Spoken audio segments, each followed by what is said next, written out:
Uma boa noite a todos. É uma alegria muito grande para mim hoje estar aqui com vocês. Eu digo que é um privilégio duplo. Primeiro, pelo esse momento. E segundo, porque é a primeira vez que, através da DONEP, eu posso falar um pouco daquilo que aconteceu na trajetória da minha vida, aqui mesmo na minha cidade natal. Sou daqui mesmo, da cidade de Porto Alegre. E para você entender um pouquinho, esse Morales aí, não tem nada a ver com o gás, não usufruo disso. Mas esse Morales é porque a minha família é espanhola. Meu pai, ele é estrangeiro e, na verdade, eu sou o início da geração brasileira da família Morales. E nós somos uma família onde tem meu pai e minha mãe e nós somos 3 irmãos. Meu pai, ele tem esses traços da cultura europeia muito forte. Então ele sempre foi uma pessoa que nos privilegiou, a mim, meus irmãos, na questão cultural e na questão intelectual. Dentro desse processo, ele promoveu tudo o que a gente podia usufruir nessas 2 linhas, e ele pagou as melhores escolas, melhores faculdades, mas cada um de nós, eu digo nós, eu e os meus irmãos, usamos isso de uma maneira diferente. Eu sempre fui aquele filho mais enfático, né, nas suas linhas de ações. Então eu sempre me destacava de uma maneira muito forte na minha família, e isso promovia algumas situações que muitas vezes o meu pai tinha que me apoiar e até resolver determinadas situações que eu criava com a minha rebeldia e com a minha instabilidade emocional. Era uma pessoa bem agressiva e, como a gente diz no trivial, gostava de resolver tudo na porrada. Nessa trajetória, arranjei bastante encrenca e havia muitos conflitos dentro da minha casa. Claro que tudo era promovido pelo meu pai para crescimento, para transformação da minha vida, para mim ser melhor. Mas uma coisa que ele conseguiu imprimir com qualidade foi a estrutura de caráter. Se tem uma coisa que ele estruturou muito bem em seus filhos, é o caráter. E o meu pai sempre foi uma pessoa extremamente honesta, reta, e sempre cumpriu com todos os seus deveres como cidadão. E ele passou isso para nós. Mas dentro dessa trajetória toda, a maior ambição do meu coração era escrever a minha história sozinho e do meu jeito. Então, usando todas as possibilidades que ele me promoveu na área intelectual, eu consegui então me formar oficial do Exército. Quando me formei, então, tive a oportunidade de, dentre a lista classificatória, escolher entre 2 maravilhosas cidades que me foram disponibilizadas para mim exercer o meu ofício. Uma delas era em Olinda, lá no Nordeste, e a outra era a cidade de Uruguaiana. E Uruguaiana, ela tem 2 olhares fixos sobre ela. Dependendo da maneira com que eu olho, ela é a última cidade ou ela é a primeira cidade do estado do Rio Grande do Sul. E lá eu então fui escrever a minha história do meu jeito, sozinho e na minha própria visão. E existe um ditado popular que diz assim: quer saber como é um homem, dá poder para ele. E eu, infelizmente, entrei nesse contexto. Cheguei lá, um excelente salário na época, 600 pessoas sob o meu comando. Logo que cheguei, já assumi o subcomando de uma das subunidades da unidade para onde eu fui designado. E aí, aquela soberba, aquela arrogância e aquela prepotência tomaram um lugar de ascensão na minha vida. Dentro dessa trajetória, eu nunca aceitava que as coisas não fossem feitas da minha maneira. E também com essa questão de ter um posto militar dentro de uma cidade do interior, onde qualquer autoridade era altamente reconhecida e convidada para todos os eventos sociais, políticos da cidade, logo eu me entrosei rapidamente dentro daquela linha em que as pessoas iam me abrindo as portas. Conheci muita gente, me relacionei com muitas pessoas e tinha muitas oportunidades, tendo em vista a minha patente. Nesse período, conheci então a minha esposa. Empresária na época, ela tinha uma empresa na área de importação e exportação, e era uma empresa muito bem sucedida. Uma pessoa que tinha um tino comercial muito forte, muito expressivo. Ela é uma pessoa que sabe fazer negócio. Ela é uma excelente negociadora. Só para você ter ideia, eu nunca compro carro. Eu sempre levo ela junto e o vendedor que se vire com ela. Porque ela sempre faz o melhor negócio. Só que naquela época, quando nós nos conhecemos e aí então nos tornamos noivo, eu comecei então a me associar a ela dentro do seu empreendimento e comecei inclusive a aportar recursos financeiros para promover o crescimento. E realmente a gente teve um crescimento muito grande, muito expressivo. Nessa época de ascensão, onde nós tínhamos o convívio social nas altas rodas, nós fomos então convidados para um jantar da Donep. Então, lá no Hotel Glória, o hotel mais famoso da cidade, nos foi então aberto as portas dessa associação. E esse jantar foi um jantar bem peculiar para a minha vida, porque eu, oficial do Exército, fiquei sabendo que quem era o preletor da noite era um capitão, e não era um capitão qualquer, era um capitão com brevet de paraquedista e curso de guerra nas selvas.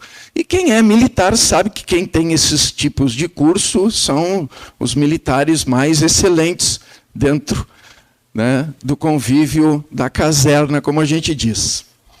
E eu até fiquei meio receoso em negar a participação, tendo em vista que depois podia até ter algumas represárias, inclusive que eu sabia que na lista de convidados estava o general, né, que lá em Uruguaiana tem a 3ª DE, a 3ª Divisão de Exército, e inclusive o general, meu superior máximo, também ia estar presente. Eu e minha esposa, então, fomos ali, participamos, e aí eu fui surpreendido naquele jantar, onde aquele capitão abriu a vida dele de uma maneira muito clara, e aí ele conta no relato dele que ele planejou a sua morte. E quando aquele homem começou a falar aquilo, planejou a sua morte, eu fiquei olhando para ele, e aí ele começa a fazer uma narrativa de toda a construção daquele objetivo dele, inclusive na montagem do paraquedas, para que não abrisse e ele pudesse ter o êxito naquele intento. E aí eu fico olhando para aquele homem, ouvindo tudo aquilo, e na minha cabeça eu fico imaginando como é que depois ele ia estar ali, no convívio de todos, dentro do quartel, com aquela exposição toda. Mas o que mais me tocou naquele momento foi quando ele disse que algo sobrenatural fez com que o paraquedas abrisse e ele aterrissasse tranquilamente, sem um arranhão, no lugar onde estava designada a área de pouso. Naquele dia eu tive certeza absoluta de que, além dele se expor daquela maneira, ele devia também ser louco. E eu e minha esposa saímos meio revoltados daquele jantar. Saí meio indignado. E eu fiquei pensando, mas com tanto lugar para ir. E aí nós continuamos a nossa vida e eram muitas viagens, muita festa. Eu tinha um hall de amigos imenso. Tinha muita gente que ia na minha casa e pedia moto emprestada, caminhonete, carro. Era um convívio social maravilhoso. E dentro dessa trajetória toda, sendo eu com o perfil que eu defini agora no início, a minha esposa começou a enfrentar as maiores dificuldades dela dentro da empresa. E as dificuldades dela não eram financeiras, não eram nada que envolvesse a administração da empresa. O problema dela se chamava um só: namoro. Porque a última palavra sempre tinha que ser a minha. E eu olhava para ela, e no meu olhar eu tinha uma certeza absoluta de que ela era um soldado e só tinha 3 coisas para ela me dizer. Era sim, senhor, não, senhor, e quero ir embora. Eu tinha certeza disso. E isso criou vários problemas intensos, ao ponto de, dentre a vasta falta de sabedoria na administração da empresa, eu cometi os erros de emprestar cheque, mas assim, não eram cheques preenchidos, eram cheques assinados. E fiquei fiador de pessoas, porque afinal de contas, eram pessoas da minha mais alta estima. E quando a minha esposa vinha dizer para mim, não faz isso, aí é que subia aquele calorão e eu fazia. Para resumir esse contexto, a situação foi a seguinte: a decadência foi enorme, nós perdemos tudo, e nesse perder tudo, às vezes as pessoas pensam, a pessoa usa como uma linguagem qualquer perder tudo. O dia que nós saímos de casa, nós saímos com pessoas botando lençóis no chão e jogando todas as coisas ali, pegando aquilo pela ponta e jogando em cima de caminhões. Assim nós saímos de casa. Caminhonete, o carro e a moto foram as primeiras coisas que foram embora. Fomos então morar de favor numa pecinha que tinha 3,5 por 2,5. Não precisava mais do que essa medida, porque só sobrou o colchão de casal que nós colocamos no chão, uma poltroninha de 2 lugares, onde então a Nathalie, recém-nascida, nessa época, dormia, um guarda-roupinha de uma porta, e a situação se agravou extremamente. Além de todos os problemas de perda de patrimônio, bens, casa, carro, caminhonete, moto, dignidade, honra, além de perder tudo isso, nós ainda ficamos com dívidas impagáveis. Na época, como nós trabalhávamos com comércio exterior, nós tínhamos todas as movimentações em vários bancos e elas eram todas em dólares. Eu sempre digo que tinha gente que ia gostar de ganhar aquele valor na loteria, porque era um prêmio de loteria. E esse não era o valor da dívida, era o valor que ficou faltando da dívida. Era algo impagável e algo que não tinha solução. Nessa época, então, nós enfrentamos várias coisas, oficial de justiça me seguindo na rua, ameaças, agiotas ameaçando, então, na época, a minha filha, e várias outras situações extremamente complicadas. Como eu não tinha dinheiro para absolutamente nada, veio então a Emanuele. E a Emanuele veio exatamente porque eu não tinha dinheiro para nada, ou seja, minha esposa, nem o anticoncepcional eu podia comprar para ela. E aí veio a Emanuele. A Nathalie nem 2 aninhos tinha, e agora ela estava grávida da Emanuele no momento de maior decadência e de maior caos dentro das nossas vidas. Morando naquele lugar, sem perspectiva de nada, vivendo de favor daquilo que os outros podiam nos dar. E aí você pode pensar, mas se tinha tudo que era curso, e realmente, eu tinha um currículo enorme. Faculdades, cursos, formação militar. Peguei tudo isso e fui bater na porta dos então meus amigos. E aí eu descobri que aquela turminha que sentava para tomar cerveja comigo só tinha interesse em mim porque eu pagava a cerveja. Se foram os amigos, se foram os parceiros, se foi os benefícios dentro da sociedade, se acabou tudo. Dentre as muitas pérolas, tem algumas que eu nem gosto de referendar, até por questões para não expor a ninguém. Mas dentre essa vasta lista, teve um empresário, só para você entender, que ele me disse assim: se tu não teve competência para administrar a tua empresa, tu quer fazer o que na minha?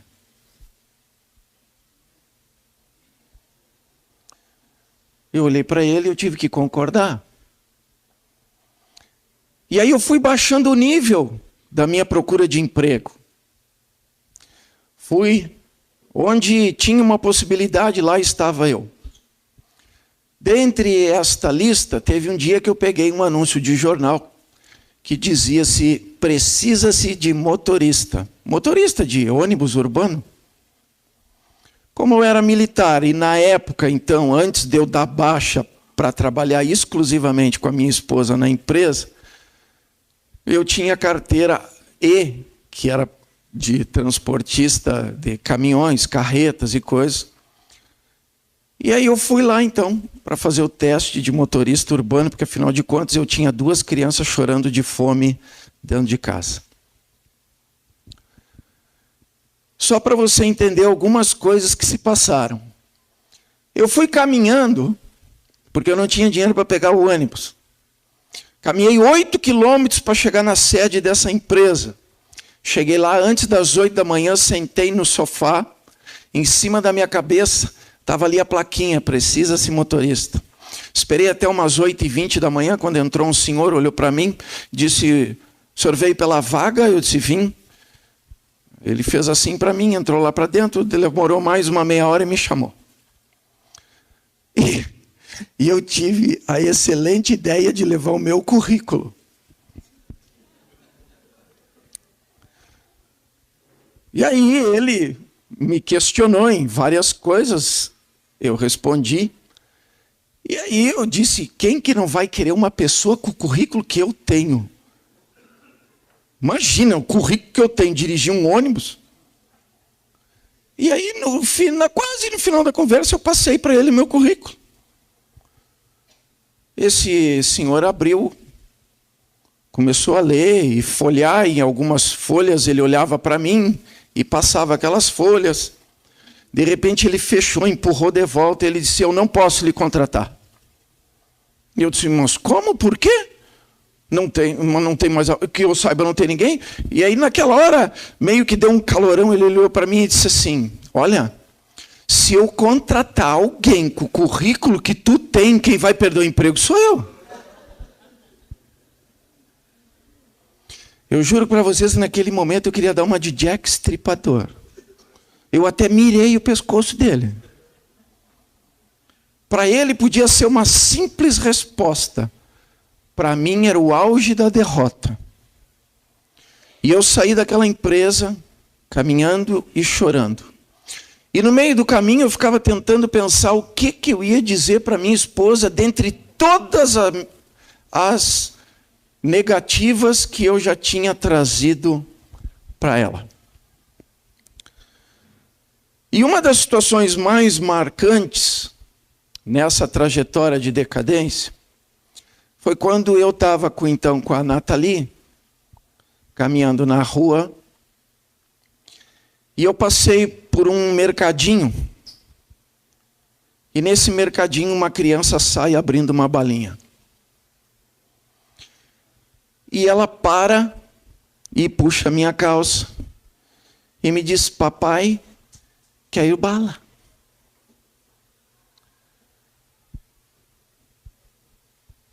Parece ser uma coisa tão simples. Mas um pai responder para uma filha que ele não tem como dar uma bala, eu digo para vocês que emocionalmente e sentimentalmente não é nada fácil. Ainda mais quando ela começa a gritar, chorar, e um monte de pessoas param na rua. E eu começo a ler nos olhos daquelas pessoas que pai que eu era. Eu fui com ela chorando até em casa. Ela só se acalmou quando a minha esposa pegou ela no colo. E aí o desespero bateu. E aí eu consegui então um maravilhoso emprego. E eu digo maravilhoso emprego porque ele se tornou um grande problema para mim pelo seguinte: eu consegui trabalhar de comissionado num táxi.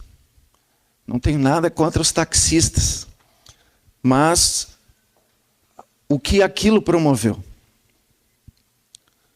Porque aí eu trabalhava 24 por 24, era 24 horas rodando, 24 horas descansando, e eu ganhava comissão, era 30% de todas as corridas que eu fazia. Só que aí eu descobri que os horários de maior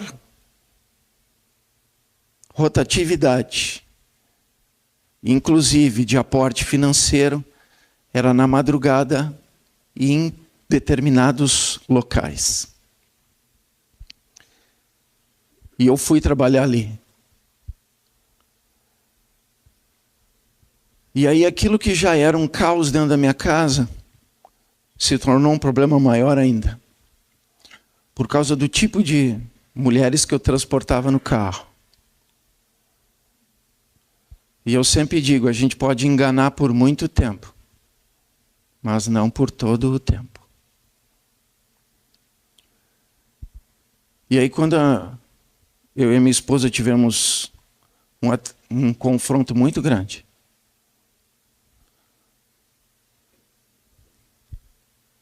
E que eu contei a verdade para ela. Ela caiu desmaiada nos meus braços. Eu olhei para ela e aí eu vi quem eu era. Eu vi que eu era um péssimo pai, um péssimo marido e um péssimo homem. E aí você pode pensar, mas e a família? O meu pai foi a pessoa mais especial porque ele me deu todo o apoio que ele podia me dar dentro dos limites. Ele pagou todos os meus advogados.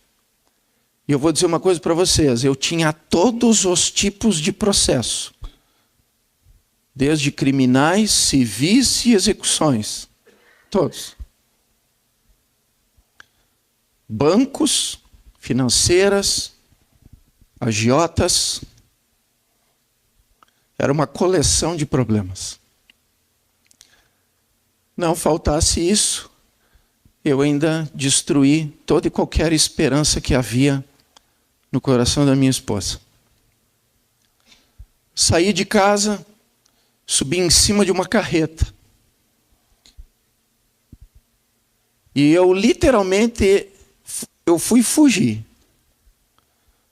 Porque é indescritível a dor de um homem ouvindo durante a noite 2 crianças chorando de fome e saber que não tem absolutamente nada para fazer que mude aquela situação.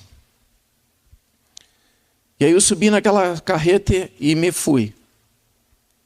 Eu passei 40 dias viajando e não tinha perspectiva nenhuma de voltar para casa.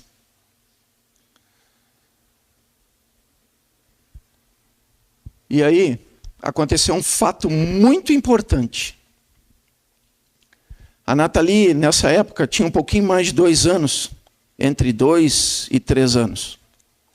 Ela se levantou na madrugada, próximo da manhã, e ela acordou a minha esposa. E ela disse assim: mamãe, vamos orar pelo papai. E a minha esposa olhou para ela e disse: que é isso, Nathalie? E ela ficou insistindo até a minha esposa levantar da cama, e você vai entender o porquê. E aí ela dizia: vamos orar pelo papai. E a minha esposa, sem entender, se levantou, e aí ela ficou ajoelhada, e ela botou o rostinho contra a parede. E aí a narrativa daquela situação que me foi passada foi que ela disse assim: Deus, tu conhece o meu papai. E eu te peço, Deus, que tu não deixe ele morrer agora. Enquanto a minha filha estava fazendo isso, eu estava batendo com a minha carreta em 6 veículos. Eu me acidentei, aonde eu vinha com a minha carreta e uma colheitadeira subiu em cima da pista, na frente do caminhão. Eu puxei o manete, a carreta começou a fechar o L. Eu tive que soltar o manete. Quando eu alinhei a carreta de volta, eu bati de frente numa outra carreta. Quando eu bati de frente, eu bati num ônibus, mais 2 veículos e mais outros 2 carretas que não chegaram a se envolver no acidente, mas participaram do acidente. A minha carreta parou dentro de um barranco, e ela só parou porque ela entrou no barranco. Eu fui então levado para um posto da Polícia Rodoviária Federal, e ali eu fiquei detido porque eu dizia para eles que tinha uma colheitadeira em cima da pista, e eles tinham a nítida certeza de que ou eu estava drogado, ou eu estava dormindo, ou tinha alguma coisa errada comigo, porque eles não acharam colheitadeira nenhuma, e nenhum dos outros veículos viu a colheitadeira. E aí eu ficava insistindo naquilo, e até que encontraram o então responsável pela colheitadeira, porque ele, quando subiu com ela em cima da pista e fez com que acontecesse aquilo, ele fugiu pelo campo. Mas aí, como eu afirmava veementemente que tinha uma colheitadeira, eles foram então procurar na região e acharam, e o rapaz confessou que ele tinha feito isso. E aí eu fui liberado, só que eu não podia sair dali porque a carreta estava toda demolida, e eu tinha que esperar então eles mandarem um outro cavalinho para então fazer ali o transbordo e seguir com a carga. Nesse meio tempo eu estava então dormindo na boleia, e estava tudo amassado e eu enxergava as estrelas.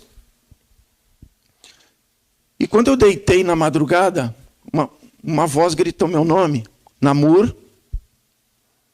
E eu levantei rapidamente, achei que era um dos policiais, e fui olhar na lateral do caminhão. Eu olhei na outra e não tinha ninguém. E aí eu desci do caminhão e fui olhar, e o policial rodoviário estava lá dentro da cabine, a quase 100 metros de onde eu estava. Eu voltei então, deitei de novo e tentei dormir. Enquanto eu tentava dormir, veio aquela voz de novo: Namur. Mas era uma voz suave que entrava e ardia o meu coração. E aí eu levantei rapidamente, dei a volta na carreta, olhei tudo, não tinha ninguém.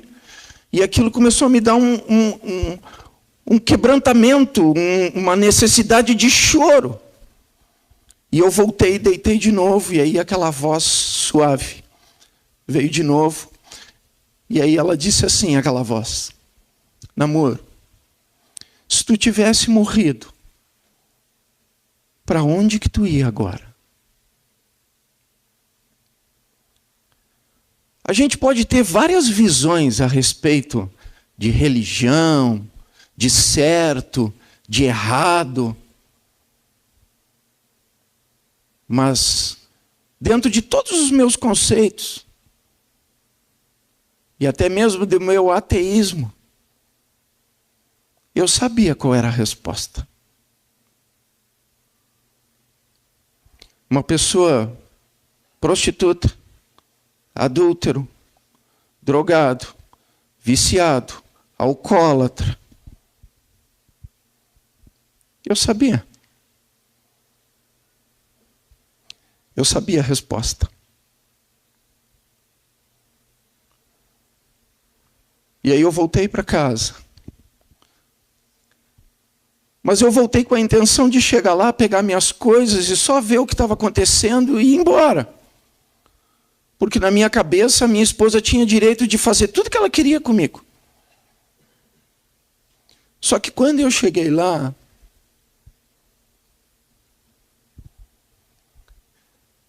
ela me pegou pelas mãos, ela olhou no fundo do meu olho, e ela me disse: eu te perdoo. Pode ser uma palavra simples, mas para mim tinha um significado imensurável. Eu fiquei atônito um tempo, olhando para ela e tentando absorver aquilo. Porque na minha cabeça ela devia de me dar uma surra, de me quebrar todo, de me jogar para fora, de me expulsar. Ela teria todo esse direito.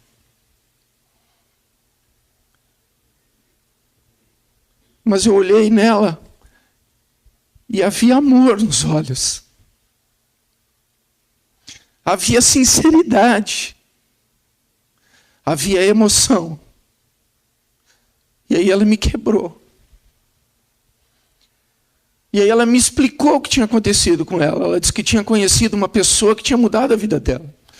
Que ela tinha conhecido uma pessoa que tinha dado uma esperança nova para ela. Que levantou ela das cinzas e mostrou para ela que tinha um caminho onde ela podia trilhar de uma maneira diferente e conquistar coisas de uma maneira diferente, se ela desse a oportunidade. E aí ela me falou dessa pessoa que ela encontrou. Ela me falou de Jesus Cristo. E aí ela me fez lembrar lá daquele jantar da Donep, onde aquele capitão deu aquela narrativa, onde ele falou do mover que houve, o milagre que aconteceu, onde ele enrolou o paraquedas todo errado para ele não abrir, e algo sobrenatural fez com que ele botasse o pé em solo firme, sem um arranhão. E aí, diante do impacto da realidade daquele acidente, e da narrativa da minha esposa, diante do que a minha filha, que nem 3 aninhos tinha, promoveu a meu favor, diante de um Deus que eu nem conhecia, eu me rendi. E naquele dia eu fiz algo que mudou a história da minha vida. Eu me ajoelhei com a minha esposa. Depois dela ter me explicado tudo, e ela feito a pergunta: tu quer dar uma oportunidade? Eu disse: eu quero. E ela disse: então tu vai repetir comigo. Eu não sei descrever assim com palavras, porque sentimentos e emoções a gente até pode expressar, mas não definir. Algo mudou naquele momento em que eu pedi para Jesus entrar no meu coração. Era como se do nada surgisse uma possibilidade, uma esperança, uma luz. E aí eu me agarrei com aquilo. E aí nós começamos então uma trajetória, eu e ela. As pessoas às vezes me perguntam assim: namoro, mas como é que Deus mudou a tua vida? Eu disse: do jeito mais simples. Do jeito mais simples. Eu li a Bíblia e fiz o que estava ali. Só isso. Ah, tão simples assim?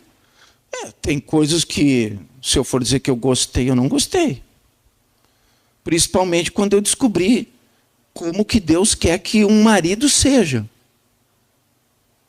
Quando eu descobri como que era um marido de acordo com a visão de Deus, eu não gostei. Porque eu não era nada daquilo. Mas eu decidi ser. Eu decidi ser exatamente aquele marido que estava escrito ali. Quando eu descobri como é que eu tinha que ser como pai, eu também não gostei. Mas eu decidi ser o perfil de pai que estava escrito ali. Quando eu descobri que tipo de homem eu tinha que ser, eu decidi ser o perfil de homem que estava escrito ali. E aí as coisas começaram a mudar, porque é interessante, todos nós queremos mudança, mas mudança requer fazer coisas que eu nunca fiz. Porque se eu continuar fazendo as mesmas coisas, eu nunca vou mudar. E aí eu decidi fazer as coisas que eu nunca fiz. E aí eu comecei a ser um melhor pai, um melhor esposo e um melhor homem. Eu comecei a ter experiências com Deus. Não só aquela experiência de possibilidade de morte, da onde eu fui resgatado com vida, mas experiências onde Ele mostrou que Ele é vivo, real, verdadeiro, e que a palavra dEle é verdade e é eficaz em tudo aquilo que ela diz que faz. Eu e minha esposa, não pensa que as coisas se resolveram assim, porque não é assim. Mas as mudanças geram transformação.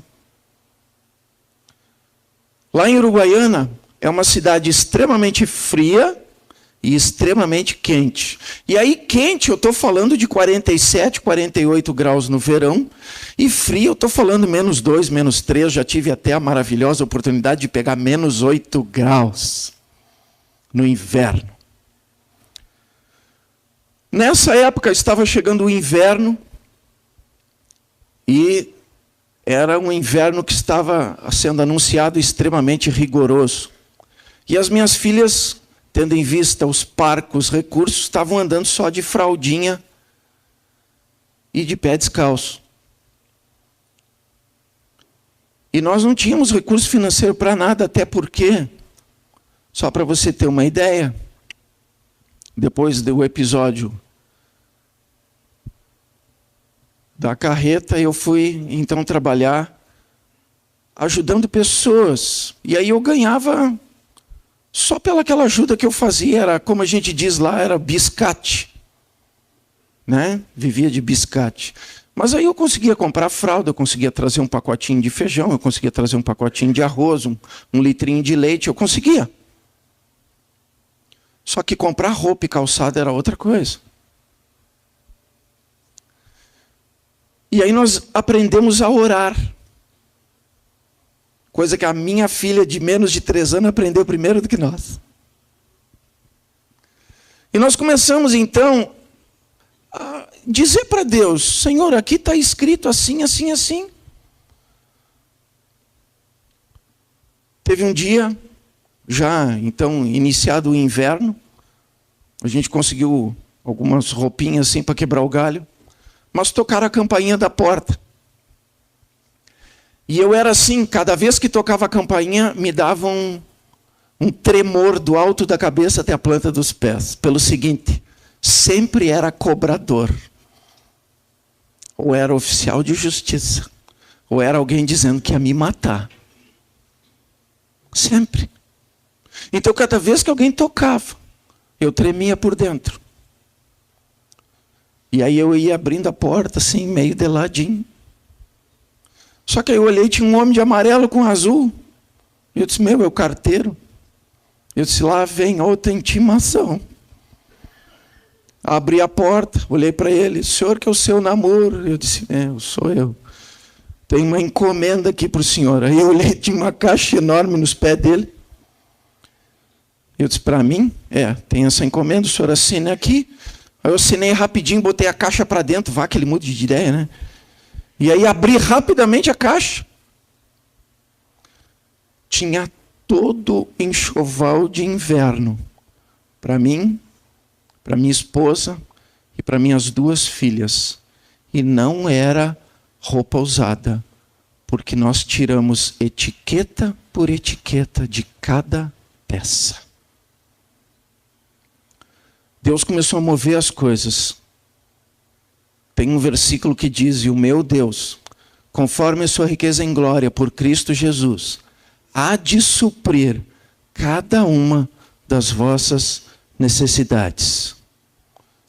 Esse era o versículo que eu lembrava a Deus. Porque o que eu mais tinha era necessidade. E aí começaram a acontecer coisas.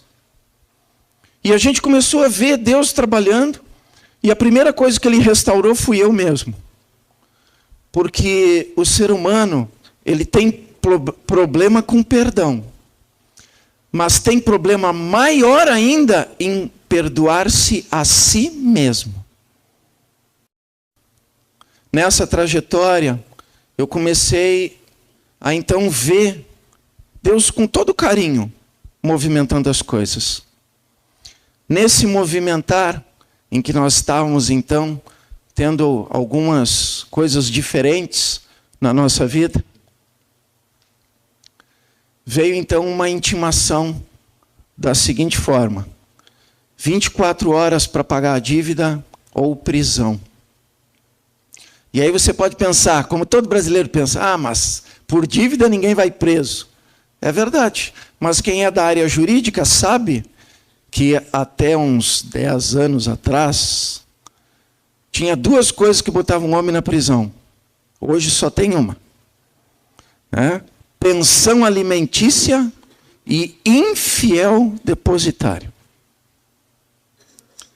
E era exatamente o que eu era, infiel depositário, porque alguns bens que eu afiancei para determinadas pessoas sumiram, eu me tornei o principal responsável e era o mesmo banco, a mesma instituição financeira aonde nós tínhamos toda a movimentação da empresa e lá estava o prêmio da loteria. Eles usaram de uma manobra jurídica para colocar tudo num rolo só, fazer um bolinho só e me colocarem na parede. E a decisão que eu peguei do juiz, mediante o mandato, foi esse: pagar a dívida em 24 horas ou ir preso. Óbvio que não tinha como pagar. Era impagável. Óbvio que bateu desespero. Óbvio que houve choro, lágrimas. Eu diria até que pavor e terror no meu coração. Porque diante de tudo aquilo que já tinha acontecido, tudo aquilo que já tinha se desenrolado, todas as situações que tinham se manifestado, agora mais essa. Só que aí, eu e minha esposa fomos fazer algo que a gente nunca fez. Nós fomos então chorar e pedir socorro para Deus.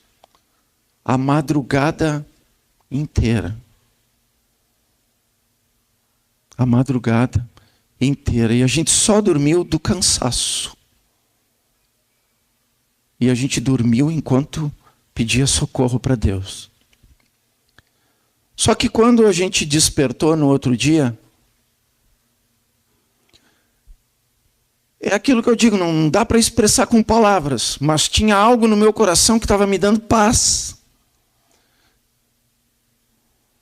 E aí você pode pensar, como é que alguém que vai ser preso em menos de 3 horas vai ter paz? Mas Jesus diz, eu vos dou a minha paz, não como o mundo a dá, mas uma paz que excede todo entendimento. E quando a gente tem Deus com a gente, é diferente, porque tem um outro versículo que diz, entrega o teu caminho ao Senhor, confia nele e ele então tudo fará. E eu só tinha uma pessoa para me agarrar, era Deus. Só tinha uma pessoa para confiar, Deus. Só tinha uma pessoa para mim crer que podia mudar alguma coisa na minha vida, Deus. Quando faltava alguns minutos para fechar o banco, eu disse para minha esposa, eu vou lá no banco. Ela disse, o que tu vai fazer? O que eu vou fazer lá? Eu não sei, mas tem uma coisa dizendo dentro de mim que é para mim ir lá. Ela disse, mas como assim? Eu disse, olha, eu não sei nem que eu vou lá me ajoelhar nos pés do gerente e chorar, mas eu vou lá. Eu não sei, mas algo está me dizendo que é para mim ir lá. E aí eu fui, cheguei no banco, faltava 5 minutos quase para fechar a porta, porque eu fui caminhando. Entrei lá, sentei na frente do gerente. Ele olhou para mim e perguntou o que eu estava fazendo ali. Eu disse, olha, eu vim aqui para ver o que a gente pode fazer. Aí ele disse, tá, qual é o número da tua conta? Aí ele pegou o número da minha conta, digitou, olhou na tela do computador, olhou para mim, olhou para a tela do computador, olhou para mim. E ele disse, namoro, eu não estou entendendo o que você está fazendo aqui. Eu disse, mas como assim? Vocês me mandaram um mandado? Eu vou ser preso daqui a algumas horas se eu não pagar a dívida. E ele olhou para mim e disse assim, olha, namoro, a tua dívida está paga? Eu disse, não está paga porque eu não paguei. Aí ele disse, não, está paga. Só que aí ficou uma questão ali muito forte, porque eu afirmava para ele que eu não tinha pago. E não tinha ninguém na cidade. E nem o maior agiota da cidade tinha nem 10% daquele valor. E outra, o maior agiota da cidade, o maior prazer dele era me pegar pelo pescoço e terminar o que ele queria terminar. Aí ele ficou preocupado e achou que era erro do sistema. Ele saiu dali e foi falar com o caixa.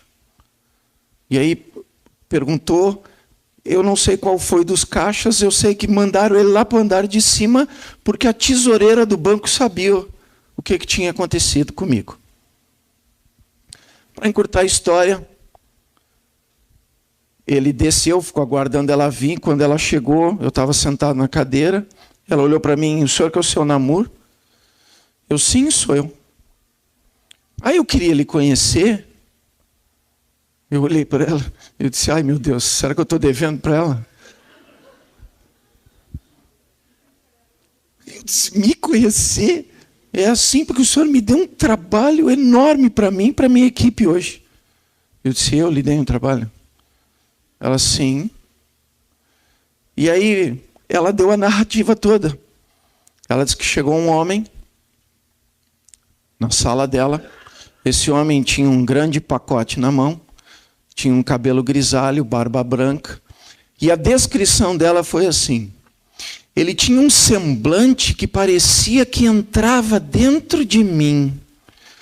Era um semblante tão intenso que parecia que ele sabia tudo da minha vida. Aquele homem me marcou. Um homem que eu nunca vi aqui na cidade. Ele deixou o pacote em cima da mesa e me entregou um papel. Quando eu peguei o papel, estava o seu nome, o número do seu CPF, o número da sua conta, e ele disse assim, isso aqui é para pagar a conta do namoro.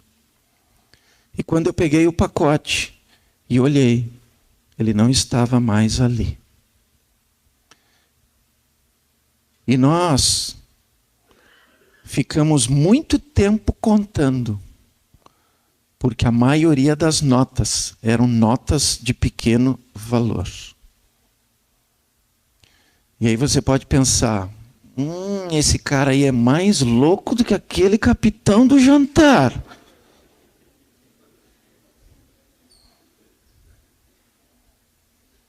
Mas está escrito ali, aos meus anjos dou ordem a respeito daqueles que hão de herdar a vida eterna. E está escrito ali, eu sou o dono de todo o ouro e de toda a prata. Se você me perguntar quem foi lá, humanamente eu vou dizer, não sei. Mas sobrenaturalmente eu vou te dizer que Deus enviou um anjo com todo o dinheiro, centavo por centavo da minha dívida. E tem um outro versículo que diz assim, que Jesus veio para libertar os cativos. E se tinha alguém que era cativo, era eu. E eu vou afirmar uma coisa para você. Uma pessoa que tinha o meu nome, o número do meu CPF, o número da minha conta, e sabia centavo por centavo o valor da dívida, ia saber me encontrar em qualquer lugar. Eu dou testemunho por todos os lugares onde os capítulos da Donep lembram de mim. Até hoje, ninguém se apresentou como credor. Teve uma vez que eu estava num jantar da Donep, em Criciúma, e o dono do jornal, Jornal de Cri, Jornal de Criciúma, estava sentado na mesa. Ele fez um desafio comigo. Ele me disse assim, Namur, essa história é verdade? Eu disse, se não fosse, eu não contaria. Ele disse, tu escreve essa história no jornal? Eu disse, escrevo. Então eu vou publicar. Aí eu disse para ele, só que tem o seguinte. Eu faço o texto e tu edita exatamente o meu texto. Senão não te dou a história. Porque, com todo o respeito, você sabe como é que é repórter, né? Eu disse, pode me dar aqui. Eu mandei para ele por e-mail. E eu quero dizer uma coisa para vocês. Ele não me deu um pedaço da página. Ele botou a minha foto no meio e ele colocou a página toda do jornal. Exatamente como eu narrei. Até em canal de TV já dei essa entrevista, sabe por quê? Porque esta é a minha verdade com Deus. E eu afirmo, e posso afirmar em testemunho vivo, porque eu estou aqui, de que Ele mudou a história da minha vida. Eu conheci um Jesus que salva, um Jesus que cura, um Jesus que liberta, um Jesus que muda histórias de vida. E um Jesus que faz milagres. O meu casamento é um milagre. As minhas filhas hoje, as duas estão na faculdade de Direito. A minha esposa faz faculdade de Psicologia. Sou comendador. Que até isso Deus faz, porque Ele pega os humilhados e exalta. Eu digo para minha esposa, quando eu morrer eu estou tranquilo, já pode até ter um nome de rua comigo. Comendador. E aí você pode pensar, mas até onde Deus foi com isso? Deus fez loucuras. Todo mundo aqui pode não conhecer pessoalmente um agiota, mas todo mundo conhece perfil de agiota. Vou contar só um dos casos que foi o mais facinho, vamos dizer assim, mais facinho de resolver, porque Deus foi na frente. A maior dívida era com esse. Eu e minha esposa oramos, falamos com Deus, colocamos a situação para Ele, e aí Deus foi movendo as coisas. Ah, mas então tu já tinha dinheiro? Vou explicar para você como é que eu já tinha dinheiro. Chego um dia em casa cansado, e a minha esposa está me esperando com um jornal de alguns dias, onde dizia assim, concurso da Justiça Federal. E as inscrições se encerravam naquela mesma semana. Se encerravam na sexta-feira. Eu olhei, ela toda feliz, com os olhinhos brilhando, me mostrando aquilo ali. E eu disse para ela, mas como que eu vou fazer um concurso? Ela disse, eu creio que Deus colocou esse jornal na minha mão. E se foi Ele que colocou, Ele vai fazer tudo que tem que ser feito. A minha esposa sempre me impulsionou na fé. E eu disse, então vamos fazer um propósito. Se realmente isso é de Deus, ele vai ter que colocar para mim o valor da inscrição, vai ter que me dar todas as apostilas, vai ter que pagar todas essas viagens aí, porque o concurso, eu morava em Uruguaiana e o concurso era em outro lugar. E se Deus fizer tudo isso, nós oramos. Sexta-feira estou saindo de casa, caminhando na rua, e vem um rapaz na minha direção. E ele veio vindo na minha direção e ele me olhava fixamente. E aí já começou aquele tremor. E eu disse, é para mim. E aí ele chegou bem perto de mim. E eu disse, e agora? Quem me poderá defender? Ele ficou um tempo sem falar nada. Namor? Eu sim. Namor. Deus me disse para mim entregar isso aqui para ti. Eu disse, mas quem é tu? Ele disse, olha, eu vinha, Deus falou comigo, disse que era para mim entrar nessa rua, dobrar aqui, que eu ia encontrar uma pessoa que estava assim, assim, assim, com essa roupa que tu tá, e que o teu nome era Namor. Ele me abraçou, ele falou palavras no meu ouvido, e ele foi embora. Fiquei olhando para ele e segurando aquele envelope. Quando eu abri o envelope, estava o dinheiro exato da inscrição do concurso. Aí eu fui correndo para minha casa e fui lá, contei tudo para minha esposa. Ela disse, mas tu correu para o lado errado, vai lá no banco. Eu fiz a inscrição. Deus proveu todas as passagens, todas as estadias, tudo o que eu precisei. 3.856 candidatos para 4 vagas. Eu fui exatamente o 4º lugar. E o concurso que eu fiz era para outra cidade. Mas Deus um dia falou para mim assim, Namor, no lugar onde tu fostes humilhado é o lugar onde eu vou te exaltar. Eu nunca entendi o que ele queria dizer com aquilo. Eu disse, como assim o lugar? Eu ficava procurando. Eu disse, bom, tem vários.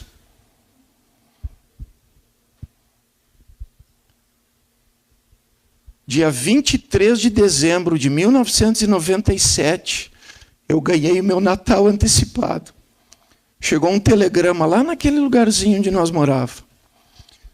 Só que aí Deus me revelou o que ele queria dizer com isso. Quando eu olhei, estava escrito que era para mim me apresentar na sede da Justiça Federal da cidade de Uruguaiana. No lugar onde tu fostes humilhado, é o lugar onde eu vou te exaltar. Quando Deus me colocou lá e eu comecei a ter dinheiro, eu fui honrar todos os meus compromissos, porque se teve uma coisa que meu pai me ensinou, era fazer exatamente isso. Quando eu fui procurar esse agiota,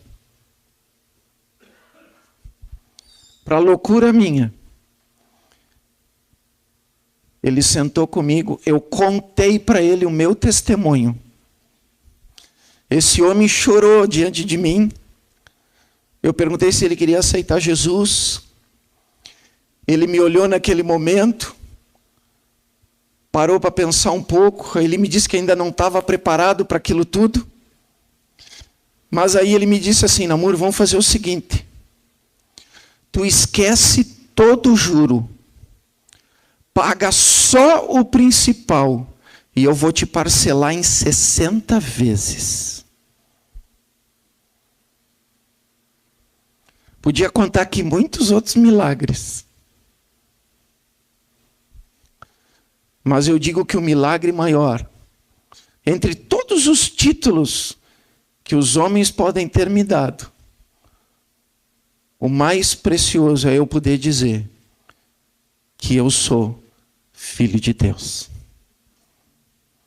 Porque está escrito, mas a todos quantos nele creram, deu-lhes o poder de serem feitos filhos de Deus, a saber, aqueles que creem em Jesus Cristo. Eu nunca conheci. Meu pai me levou em várias religiões,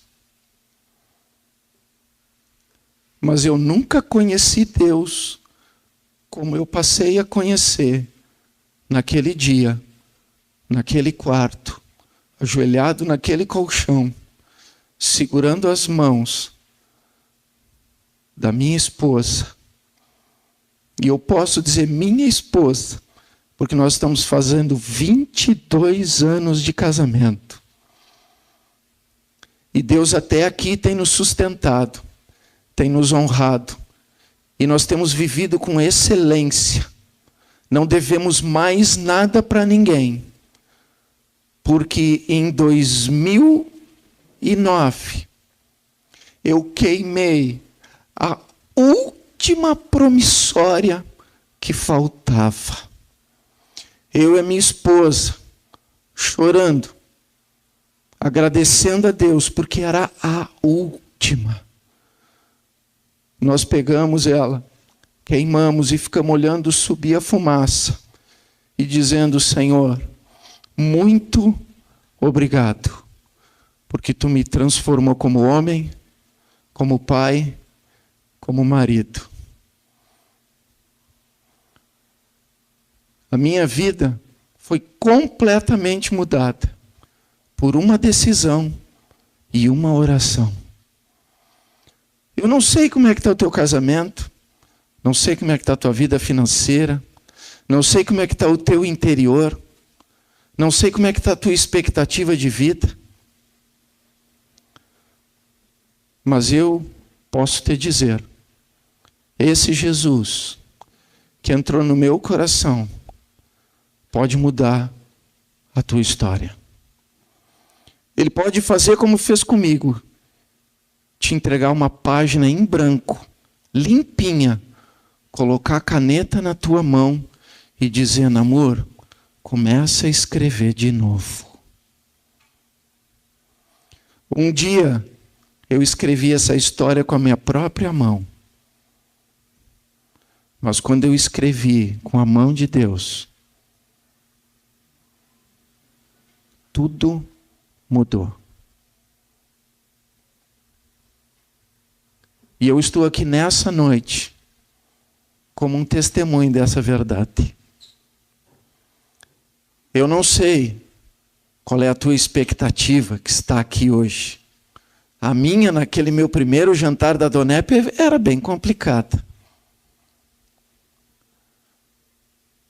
Deus hoje está dizendo: estou na tua porta batendo. Se tu abrir, vou entrar. E vou fazer coisas que o teu olho nunca viu, que o teu ouvido nunca ouviu, que jamais desceu ao teu coração, porque eu sou Deus no céu e sou Deus na terra. Se você quer dar essa oportunidade para Deus imprimir na tua vida um testemunho de mudança, talvez do teu casamento, um testemunho de mudança, talvez da tua vida emocional, tua vida sentimental, talvez da tua vida financeira, talvez por causa de uma doença ou de uma enfermidade que você está desesperançoso, eu estou te oferecendo. E se você quiser, assim como ele entrou em mim, vai entrar em você. E a folha branca e a caneta vai ser entregue na sua mão. Eu convido a todos a fechar os olhos agora. E quem quer realmente dar essa oportunidade para Deus, repita comigo essa oração. Senhor Jesus, neste momento, eu abro o meu coração para Ti. e te recebo como meu único e suficiente Salvador pessoal da minha vida. Entra em mim agora, faz morada em mim e começa a me transformar da maneira com que tu sabes que vai prover todas as mudanças que eu preciso na minha vida para ter um novo momento, uma nova oportunidade, uma nova história a ser escrita. Agora, não sozinho, mas contigo. Amém.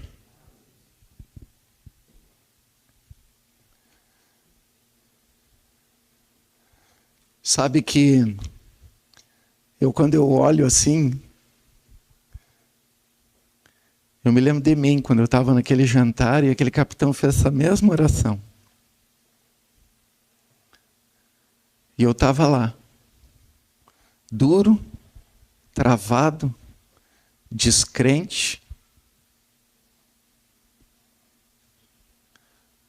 Mas aquele Jesus que ele apresentou para mim, eu conheci no acidente, porque ali está escrito: eu sou o Deus que te dá vida e vida com abundância. Eu morro a tua morte para que tu viva a minha vida.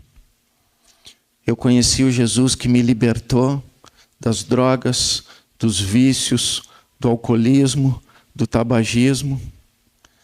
Eu conheci o Jesus que me tirou da escravidão, da prostituição, do adultério, do pecado. Eu conheci o Jesus que me colocou um amor, não um amor humano qualquer por uma mulher, mas um amor que veio de Deus, tanto no coração dela quanto no meu, para viver um novo casamento. Nós estamos de lua de mel todos os dias, porque a gente aprendeu a se amar.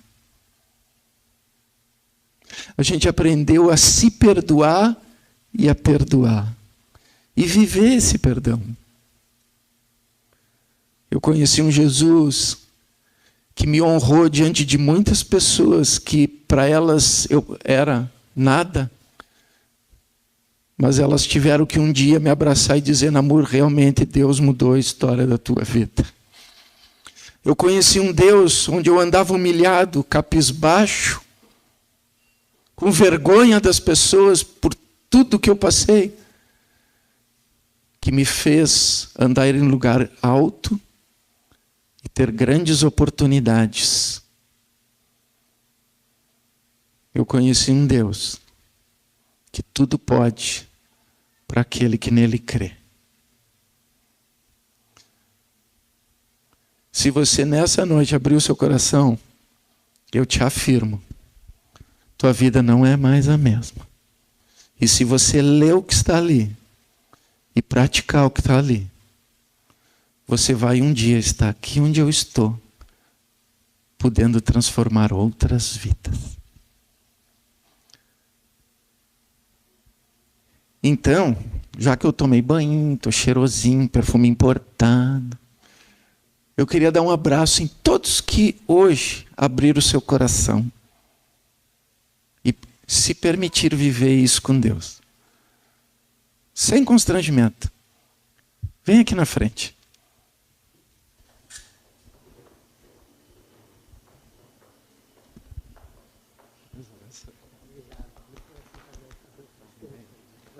Bom.